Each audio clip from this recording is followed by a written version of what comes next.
I'm Stuart Molina. Welcome to our March edition of Conversations with the Maestro.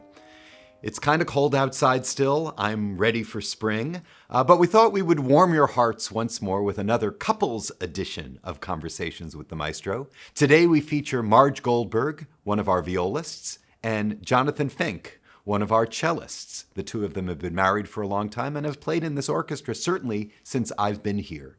So let's go right to that interview. Hey, Marge and John, how are you doing?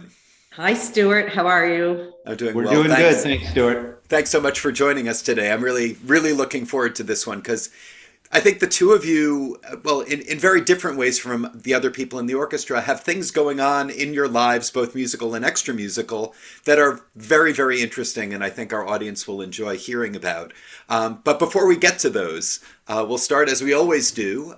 Can you tell us where you guys grew up and how you came together and how you came to music?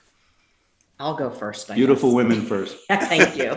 I grew up near Philadelphia. I lived in Philadelphia when I was little, and then I grew up in the suburbs in Bucks County, which is north of Philadelphia. And I started the violin in public school, like so many of the people my age did. And I went to the Hart School of Music. And during my time there, I switched to the viola. And was there a reason you switched over the viola? Were your hands particularly big? Was it something that just appealed to you? It was less competitive, honestly. Oh, yeah. That makes a lot of sense. It was way less competitive, and I actually liked it better. I dabbled on it a little bit, and my teacher knew I did that, and I stopped practicing the violin, and he recommended it. So.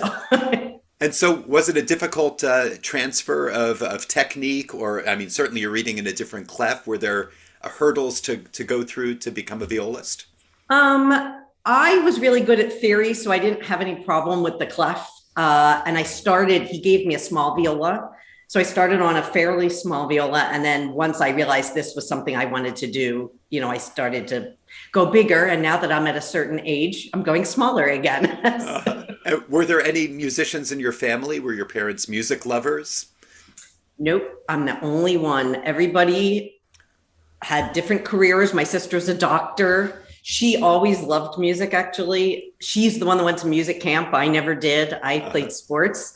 But my mother took us to the Philadelphia Orchestra children's concerts that were on Saturday mornings back in those days. And I think that's sort of where the love of music started. And at what point, was it in high school or right when you graduated that you decided that this was what you were going to pursue? Because going to conservatory is a rather intense step. This was sort of funny because in my head, I was going to be a Supreme Court justice, and I just didn't really want to go to law school. So for what it's worth, yeah, it would have been awesome. I would have loved you as a Supreme Court justice. So I applied to a bunch of schools that were just colleges that had good music programs. And I didn't think I was going to get into Hart. That was like a long shot for me. And when I got in, I was like, oh, I guess I should try it. And since it was on a campus at University of Hartford, I was like, oh, there's always a way out if I don't like this. But it was always my love. Like that's us. I played field hockey and I practiced the violin. That's just what I did in high school. Well, there aren't too many career opportunities in field hockey these days. No, and not for somebody that was only mediocre, because I really was only mediocre. And John, how about you? Did you also grow up in Philly? No, I grew up in Eugene, Oregon, of all places. And like Marge, I started cello in fourth grade. I had no real interest in it until about junior high. And to be truthful, it was I often say the band room was kind of a refuge for a really geeky kid who was afraid to walk the halls otherwise. It's funny you talk about that because my wife and I talk about that quite a lot, that the band programs are really kind of like your family in junior high school and high school. Like the older kids have the younger kids' backs, and it is a really wonderful refuge. So I'm glad you brought that up. And so when did it become more than just something you enjoyed doing? Well, like I said, in junior high, I had a very, impactful teacher, Rick Wolfgang, who had like little string orchestras and stuff. And it seems crazy now when you look at it, 7th, 8th, 9th grade, we literally had a string ensemble. And to get into this string ensemble in junior high was like a big deal. And I suddenly was really interested in that. And, I often joke, and it's kind of true, that the reality is that this was the only place in the school where girls paid any attention to me and seemed to think I might be worth something. And so I stuck around for that. I really loved playing in these groups. And we were doing stuff like, the whole Holberg or the Holberg suites. And we were doing that's easier string orchestra ensemble stuff. And then when I got to high school, it was the same thing. We had the South Eugene High School String Ensemble, which was like a big deal. And so it was more a social hang for me than anything else. I loved playing, and it's very similar for me now. I loved playing in these groups, and I loved having these friends that we all played together. We had like a dumb string quartet that we played stuff together, and it was just, that's what me and my buddies did. I mean, that was high school for me. So I didn't ever really think about it. I was like, well, what else am I going to do? And I went to the University of Oregon for 2 years and studied with a really nice guy who's not alive anymore. And then I struggled to find some place, frankly, that I could get into. I wasn't that great. I wanted to be in a big city. I knew that. I wanted to get out of Eugene. At the age of 17, I was already playing in the Eugene Symphony and knew I wanted to be somewhere where there was something more than that going on. And so I kind of looked for a big city where I could experience that. In Philadelphia, this program at the Philadelphia College of the Performing Arts came in. I got in, they gave me a bunch of money, and I thought, well, this is perfect. So, and in a way, it really was. I mean, I kind of had to teach myself the cello while I was there, but that's fine. It worked out for the most part. But I got to hear the Philadelphia Orchestra every Friday night.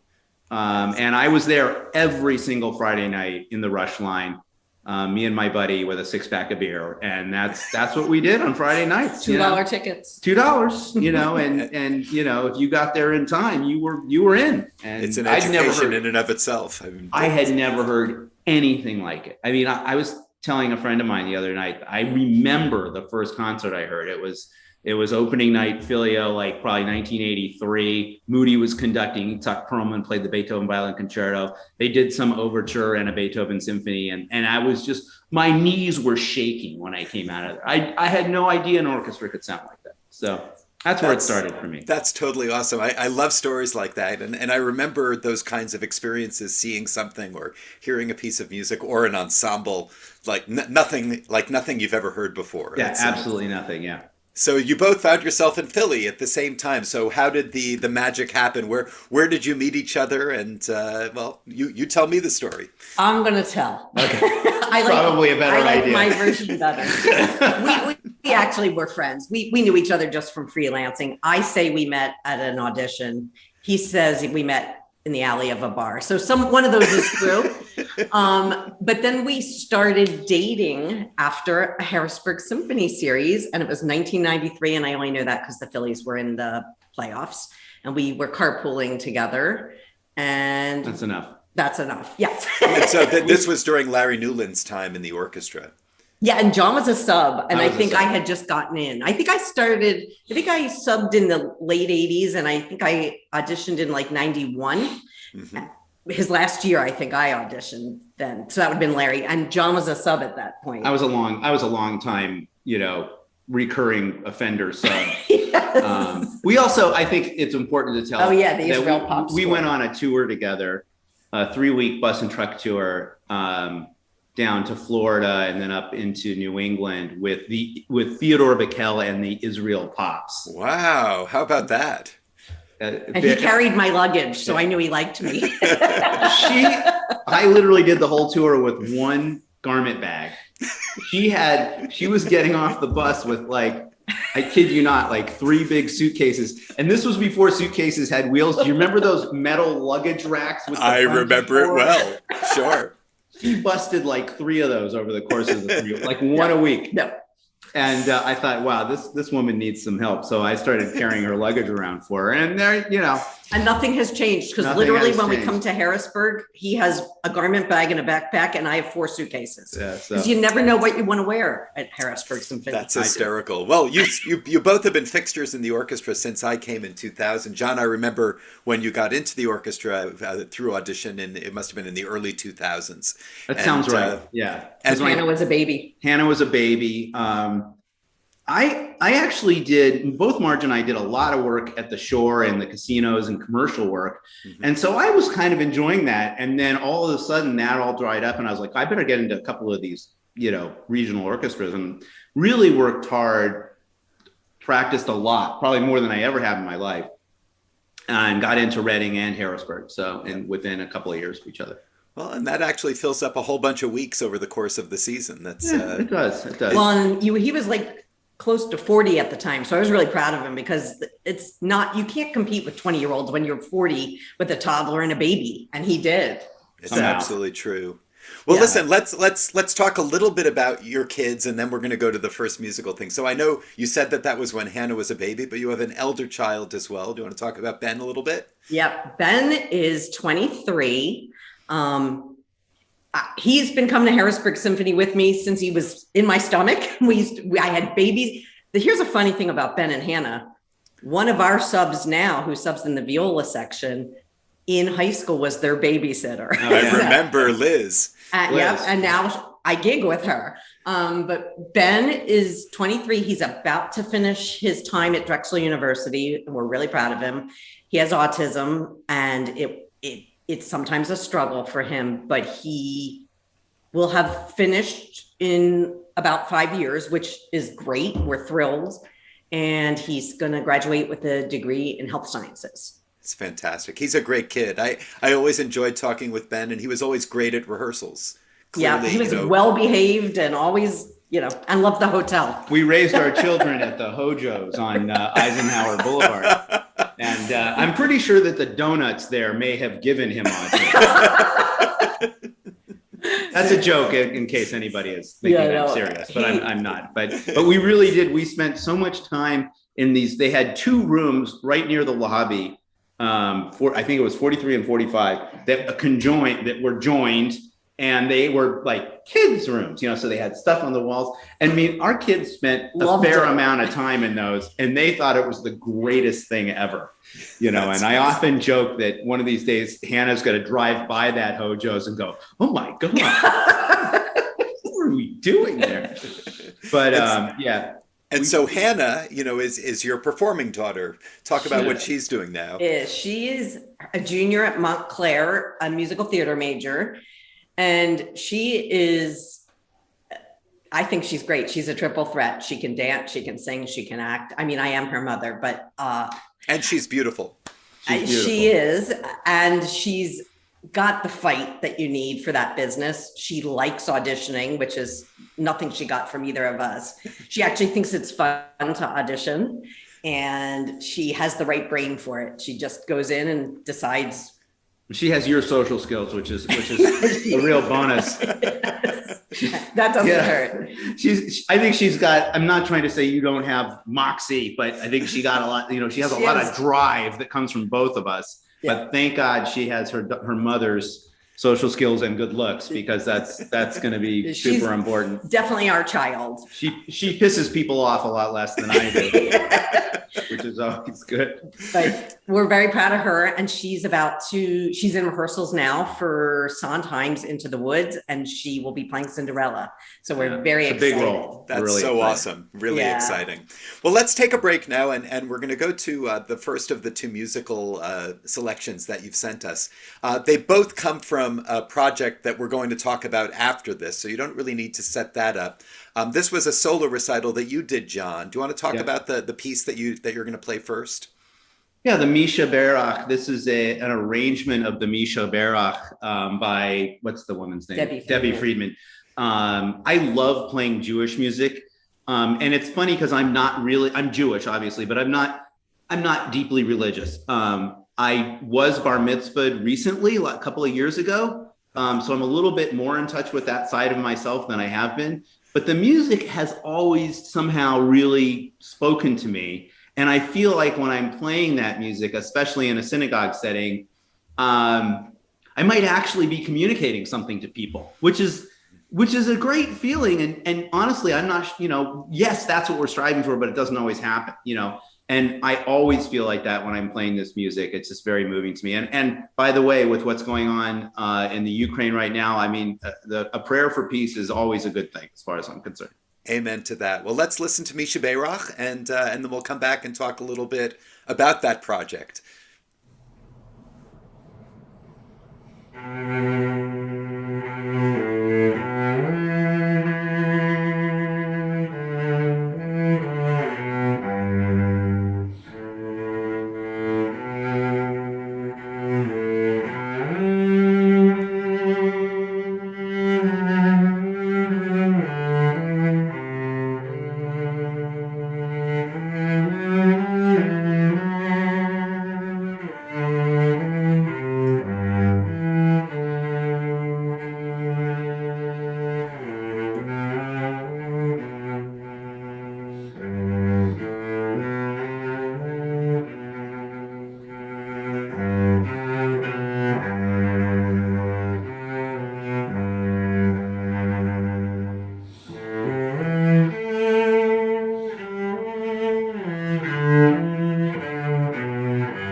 Wow, that was incredibly beautiful. I think there's I don't know, this is going to sound a little bit silly, but I think there's something about the cello playing music like this that's incredibly heartfelt and touches a special part of the listener.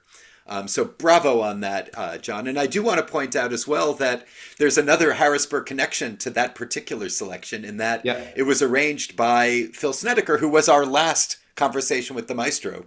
And so, bravo to Phil too, a really beautiful rendition of something that we sing every week in synagogue. And it's one of the high points of the service. It's a beautiful prayer for the sick and prayer for health.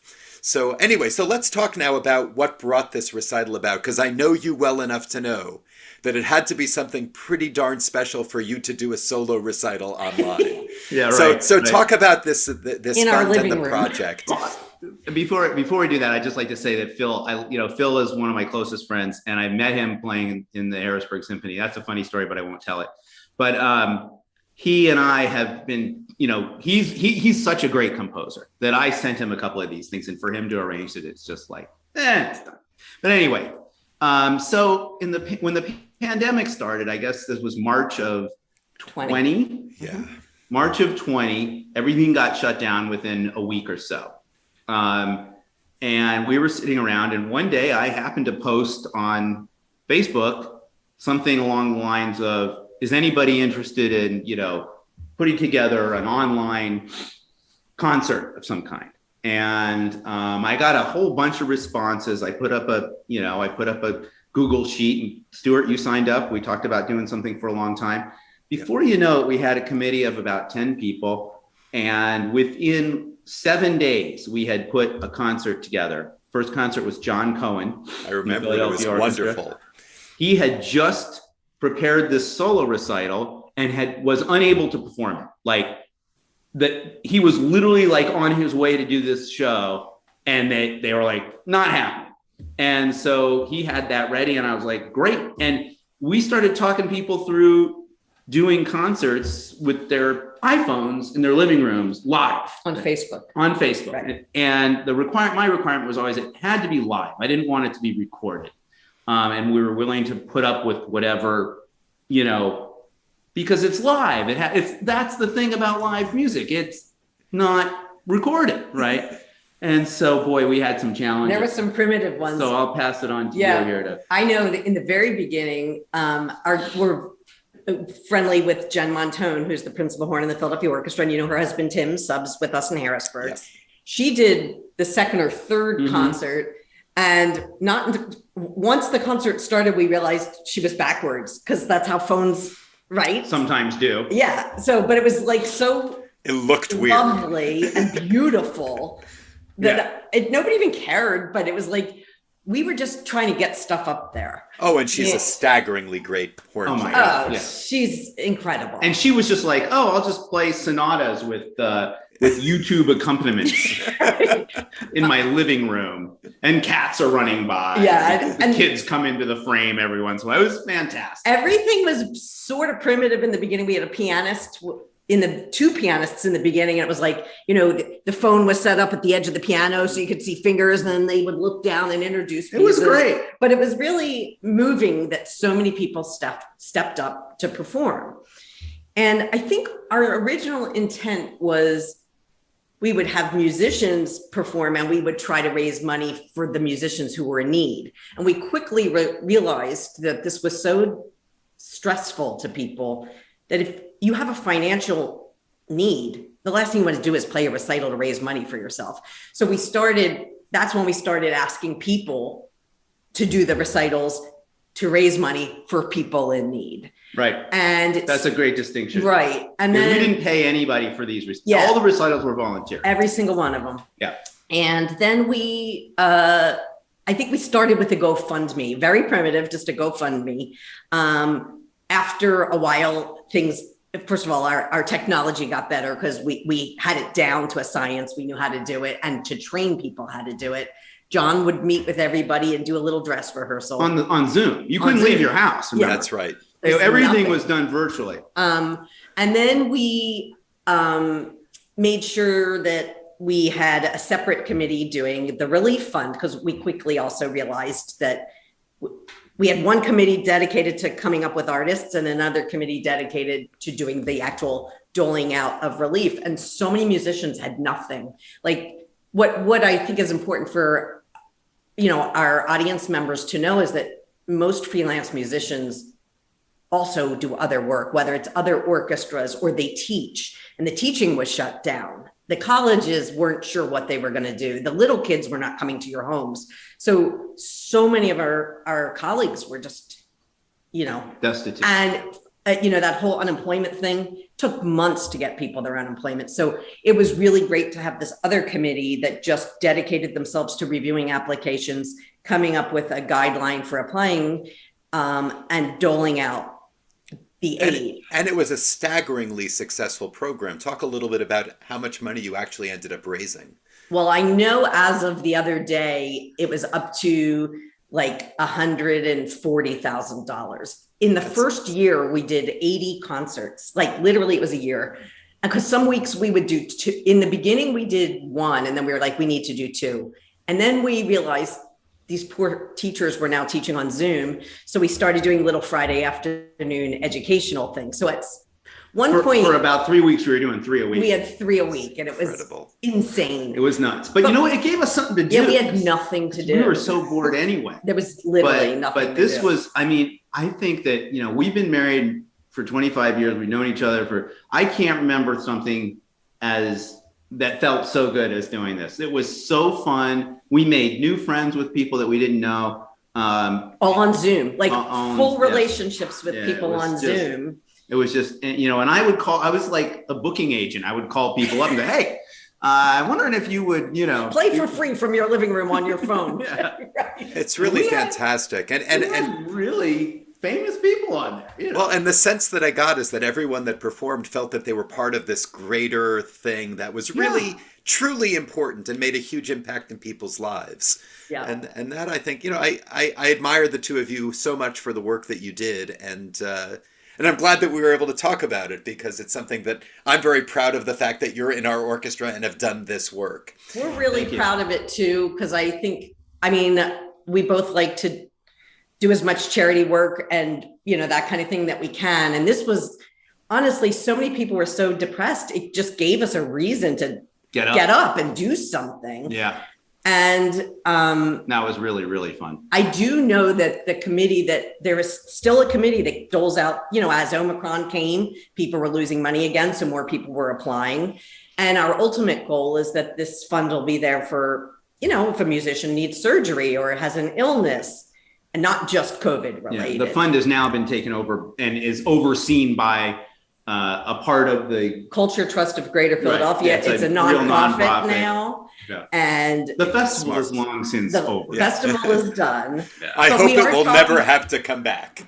We did just talk the other day about, when we get to real life, we can do a live concert and raise money. You don't have to help. We'll do it. John Fink in concert at the at his living room. And the fact that, I held out for a long time because I really just was like, because look, I'm a cellist. I operate a cello, fairly successfly, but I'm not ready to give us, I'm not John Cohen. I'm not going to, sit here and play the Kodály Sonata for you. So, it was great for me. And we raised I don't want to brag, but my show was we raised $4,000 that night. It was great. We had a great time. And if people only tuned in to laugh at me, well, then that's fine. It was all from his mother and my mother and our synagogue. Listen, community is a wonderful thing. Well, it actually fits in very nicely with what I want to move to next, because it is a big part of your lives to do things that are outside of just making music for the greater good. And we talked a little bit about Ben before, your elder son, who has autism and has unbelievably and very successfully dealt with the realities of being an autistic man. But you've done a lot of work with Ben, and Ben has participated in this in advocacy for autism. And talk a little bit about that, because I think it's also actually done a lot of studies. He does all these, they motivate them with gift cards, but he does a lot. He's doing one right now. I just saw the Children's Hospital of Philadelphia has this Center for Autism Research, and John got hooked up with them very early. And Ben and John would go talk at variety children's charities. They would have. I don't know if they still have this program. They had a program called Next Steps, where if you just found out your son or daughter was diagnosed with autism, you could go all day to Children's Hospital and go through a number of, meetings and presentations and workshops. And one of them was a parent panel. And so for a bunch of years, I used to go and talk at these, and they were sad. People were that initial few months or years is just terrifying, because, the overwhelming question you have when you have a kid like Ben is, what is this gonna look like? Where is this going? what will he be able to do? What won't he be able to do? For some people, that's much harder to determine than with us. I mean, Ben was always very verbal and very high functioning. But again, you don't know. Does that mean he's, going to push a broom somewhere, or, who knows, and we still don't really, we have a pretty good idea now, but that's the stress. I think the primary stress of having an autistic kid is the not knowing and where that's headed. Back then, and this was, the early 2000s, like 2001, it wasn't stylish like it is now. So you didn't even know people unless they were institutionalized. You didn't know functioning people with autism because it wasn't diagnosed as much. Right. So now, if you're a music teacher, you're a teacher, you know people that have it. So you have something to base your knowledge on. But it was hard to not have like, oh, I hope he turns out that way. So one of the nice things is I think people with younger children that have autism that we know always say to us, it's so good to see Ben successful. It gives me hope that my child will graduate high school, will get a job, will go to college, whatever it is. Right. So I think that, and Ben's proud of himself that he can be that kind of role model for people. He knows that when he does these studies, he's helping science. And I think he knows on some level that he's a good spokesperson. He considers himself, he doesn't feel bad for himself most of the time. He feels like, I'm really lucky. I'm smart because I have autism. I have a good memory because I have autism. And he's pretty positive. Mm-hmm. He does have anxiety and it can be crippling, but he's also science-based and he knows there's medicine. And, he's really become able to talk about his own care and his own well-being, which is a big relief as parents. Well, and I think a lot of it, I mean, as an outside observer, and without meaning to take anything away from Ben, who I'm a big fan of, I think a lot of it also comes from the way that you parented. I think that you did a fantastic job raising both kids, but particularly in raising an autistic son who is able to understand who he is and love himself and present himself in a wonderful way to those who don't know him yet. I mean, it's quite a tribute to the two of you. Thank you. I think the real advantage that we had, and I mentioned this because it's something that comes up a lot with parents, is she and I were always on the same page about this.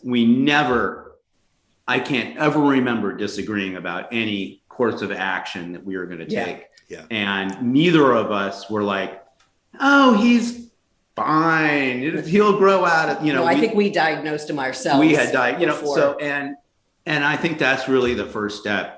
Everybody has to be on the same page, and we're blessed, I think, that we both kind of got it early. Yeah. But thank you for the compliment. Well, it's a great success story, and I actually see nothing but bigger successes going forward for Ben. Yay. So let's take another moment and watch your second musical selection. It also comes from liturgical music. Yes. Do you want to talk about this one and its spectacular arranger?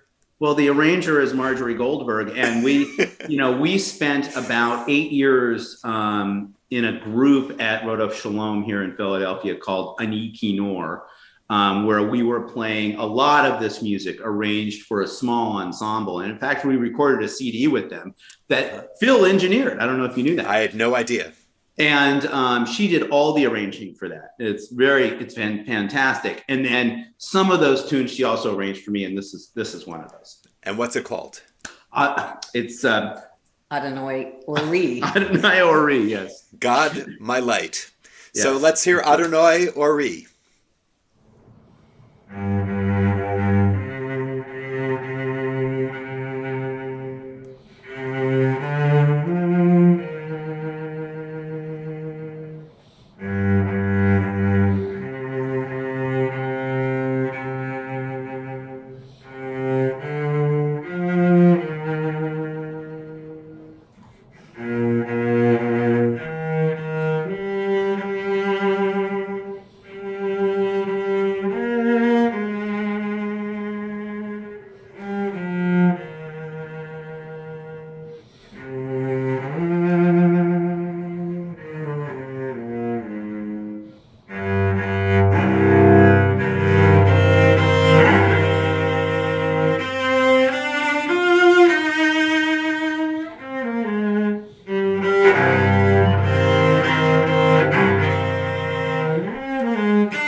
Well, again, a very beautiful performance of a beautiful arrangement of a beautiful song. So thank you so much for sharing that. As you know, I come from the Jewish tradition as well, and it's just great hearing these melodies that I've known my whole life. It's really lovely. So thank you for that. So what I want to spend the third chunk of this interview on is what really makes you unique in this orchestra, and that you have really, you're among the few people who have real jobs, well, one sort of in music and one completely outside of music, in addition to your lives as freelance musicians. So John, I think we'll start with you. A few years ago, you started a new venture. What is that, and what led you to make the choice to pursue it? Well, it was actually about 13 years ago. Wow, I've been a realtor. That long? Oh, I've been a realtor God. since 2007. I want to say. Amazing. Yeah, it's been a long journey doing that, and still is, frankly. But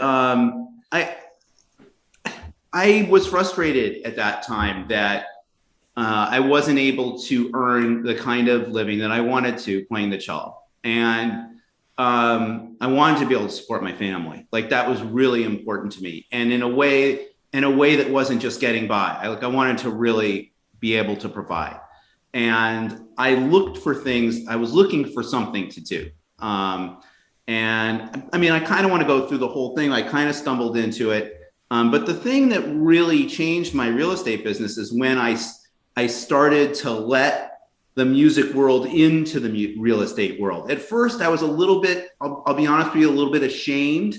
I think that that's common with freelance musicians who have to have other jobs. You know, you're not a real musician if you don't just play music. Unless it's teaching. That one you can get away with. The number of people who have said to me, you know, like, oh, I make all my music, all my money playing music. I don't think you get a gold star for that, but whatever. Good for you. But anyway, I don't, and there was no way I was going to make the kind of income that I wanted to support our family by just playing the cello on the weekends. And so as I got into working with more musicians, starting with people in the Philadelphia Orchestra and then some freelancers, and I don't get them all, but I get quite a few of them. It really started to take off, and it's worked really well for me. And I'm so grateful and frankly lucky that people have worked with me and been able to, and I've been able to do fairly well in this business. So it's a great joy, and I don't want to sound goofy, but it's a blessing. I mean, it really has. It changed my life. So I appreciate it very much. Well, and I'd like to add, and I don't want to embarrass you, and I hope I'm not going past what I should, but you're also incredibly generous. I mean, you've actually made significant gifts to the Harrisburg Symphony, and that, I think, is something that people should know, and it's something I appreciate that. I was talking about this the other day with her. I think being generous is such an important quality. We've taught our kids that, like, you know what, when you have, you should give to other people. You should. I mean, it's as simple as offering to pick up the check. Yep. It's that simple. But it's also, just when you can, you should give. Like, I don't, it seems obvious to me. And it gives me great joy too. Like, I still like, I like those folders. I'm glad we have them. Well, and they made a real impact. People appreciated it. And again, it's something that not many people can afford, and those that can, many of them just don't think of it. And so it was very much appreciated. And Marge, now when I came to the Harrisburg Symphony Orchestra, Marge, you were the chairman of the orchestra committee. I was. Always. And so you've always been involved. The orchestra committee. Well, why don't you explain what an orchestra committee is? Because you can say better than I. Yeah, I can say it quickly and easily. I think most people know what a union steward is, like on a factory floor, or the nurses have one on the ward. So or teachers. Every school has a union steward if it's a union school. And the orchestra committee functions like that. So they're like the liaison between the musicians union and the management and the musicians there. So I will say, I remember when I got involved with the orchestra committee, and I think it was right before you got there, and Jan Galassi, rest in peace, who was a cellist in the orchestra and a big union person with the AFM. She said to me one day, "You should be on the orchestra committee." And I was like, "I can't, I just had a baby." And I was dragging Ben out there and he's 6 months old. And she's like, "Bring the baby." And that was it. Like, she was very, very convincing. Like, you can do this. And it takes a specific kind of personality, I think, to want to be on it. Because first of all, it's volunteer work. We don't get paid to do it. It's not always pleasant. There can be unpleasant sides, but there can be great parts of it. Like, I love being part of our negotiations. I love having control of our contract on our side. And I love working with our management on their side. So, and I do truly think that we have such a great group, not just because of our talent, but because we have such a good relationship with our management team and our workers. I agree with that you. way everywhere. It's not that way everywhere, as everybody and does. I think that you can take real personal credit for a lot of that, because I agree. Particularly when Jeff Woodruff became executive director, you kind of fostered this whole new approach to relationships between management and labor, where it was more a question of let's eliminate the problems before they become problems. Yep. And talk about the things that look like they might need working out before they even happen. And I have we had even 5 grievances in the 20 years that I've been in this orchestra. It's well, and one of the things to note is we've never gone to arbitration. Like, we always work our problems out. And I think that means people skills. Yep. And I like to think that we have people that want to be on the board, because we're not a problematic group. I know it's really hard to get board members at other orchestras, because when there's tension, why would you want to be on that board if that's stressful for a board member? So I definitely think we're a very lucky family, even, that we can work out our problems before they get to where lawyers need to be involved. Yeah. And we've had 6 negotiations since I've been here, and 5 of them took a single day. Yeah, the worst one was 3 days, and even that was fine. Like, I've seen negotiations in my job now, which I'll talk about in a second, that it's months and months and months. So, one of the things about my job at the Philadelphia Musicians Union is that I have become more grateful every day about our situation in Harrisburg. Wow. And I think the musicians here in Philly that don't play in the Harrisburg Symphony, it's funny because it comes up. Any Philadelphia musician that sits on an orchestra committee and says, well, in Harrisburg, we have this, the people are finally like, stop talking about Harrisburg already, but we can't help it because we're all proud, and I think it's that way with all our musicians. I think we just have an incredible situation where we make beautiful music, we have good players, and we have a nice relationship. We have a good contract. And I don't mean to say that in a. It's better than a lot of people. When you have a contract that's written right and covers all the right things, then policing that contract is not that difficult. It's not hard. Then all you have to, and you have a management that's willing to read the contract and understand it and follow it, as you guys are, and the contract is reasonable and makes sense, then it's fine. That's the trick. Yeah, yep. It really is it's a two-way street, and it's working quite lovely. I should take the moment to credit Jeff and Matt Herron, our new executive director, yes. But especially I think Sue Click, who really has memorized every small aspect of the contract and is a real stickler for it. So really we're very fortunate. But let's talk about your new job. This is actually something just a few years old and a really big deal. So what is your position in Philadelphia? I am the vice president of the Philadelphia Musicians Union, which is part of the American Federation of Musicians. And what happened with that was we were not happy with our representation here in Philadelphia, and it had been a long time of the same leadership. And I do believe in unionism. I believe in workers' rights, no matter what the job is. I want to always support worker rights. No, that doesn't mean I don't support managements. I feel like workers' rights are civil rights. It's an important part of happy workers, and that I feel like that benefits all. And myself and some colleagues were not happy with how things were going here. And all of us had served on committees of varying types or played jobs and went, oh my gosh, I can't believe I'm doing this work and nobody's helping me, or whatever everybody's situation was. So we just decided, you know, you can't complain if you haven't tried to fix it. And we organized ourselves and ran against a long time slate of officers, and we won, and that was in 2019. So we're going to have another election coming up in the spring. So we'll see how that goes. They won by a margin of 2-1. Yeah, we did. Wow. It was a landslide.